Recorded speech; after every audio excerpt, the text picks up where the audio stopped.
আমার না আপেল খাইতে অনেক বেশি ভয় লাগে, কেন বলেন তো? কারণ হচ্ছে আপেলে কামড় দিলে এই আপেলের মধ্যে দাঁত থেকে, দাঁতের মাড়ি থেকে অনেক রক্ত বের হয়ে চলে আসে। মানে যেটাকে বলে দাঁতের মাড়ি দুর্বল। তো এই দাঁতের মাড়ি দুর্বল হওয়ার কারণে আপেল খেতে ভয় লাগে, কারণ আপেলে কামড় দিলে রক্ত চলে আসে।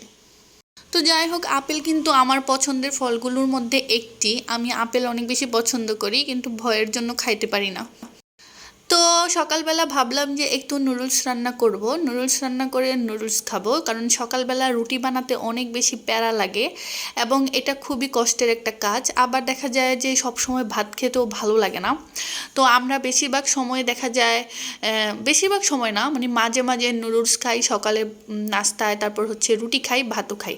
আর এই যে দেখুন আমার সোনা পাখিটা, আমার ময়না পাখিটা, আমার টিয়া পাখিটা, মাশাল্লাহ মাশাল্লাহ সব সময় আমার সাথে লেগে থাকবে। আমি যখনই ভিডিও করব, মানে ভিডিও আপলোড দেই, আপনারা দেখতে পাবেন যে ময়না পাখিটা, টিয়া পাখিটা, আমার কলিজা পাখিটা সব সময় আমার সাথে লেগে থাকে।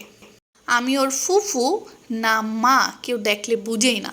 সবাই ওকে আমার কোলে দেখলে বলে ও আমার বেবি আর আমি ওর মা।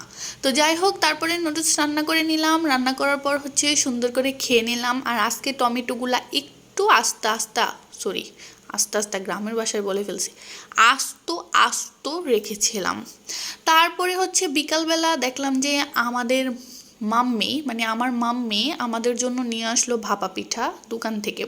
তো এই ভাপা পিঠাগুলা খেলে না, মানে পুষে না। একটা 10 টাকা করে, কিন্তু পুষে না, মুখেও লাগে না, জিহ্বায়ও লাগে না, পেটও ভরে না। তো বাসায় না বানালে এই ভাপা পিঠা খেয়ে আসলে পুষে না। তো ভাপা পিঠা এমনিতেও আমার তেমন একটা পছন্দ না, আমার চিতুই পিঠা সবচেয়ে বেশি পছন্দ। আর এখানে হচ্ছে দেশি মুরগি রান্না করা হয়েছিল। মুরগি রান্না করার রেসিপিটা আপনাদের সাথে শেয়ার করতে পারিনি, কারণ তখন আমার অনেক বেশি অলস লাগতেছিল। তারপর হচ্ছে আমার মা সন্ধ্যার দিকে একটু আমার বাস্তিকে নিয়ে দোকানে গিয়েছিল, মানে বাজারে গিয়েছিল একটা দরকারে, ফার্মেসিতে।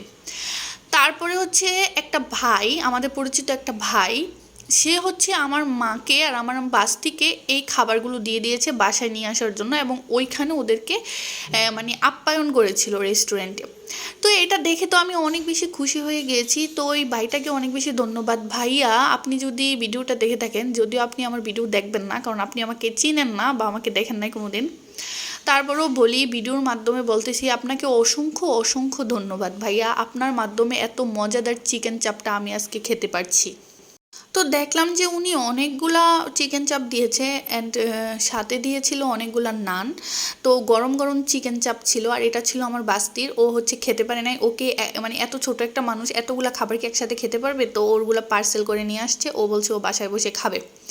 তারপর হচ্ছে আমি সুন্দর করে আমার প্লেটে নিয়ে নিলাম। আমি তো চিকেন চাপ দেখেও সেই লেভেলের খুশি হয়ে গেছিলাম, আর ওই বাইটার জন্য মনে মনে অনেক বেশি দোয়া করতেছিলাম। এখন অনেকে বলবেন আপনি কি জীবনে খান নাই নাকি, যে প্রথমবার খেয়ে এমন করতেছেন?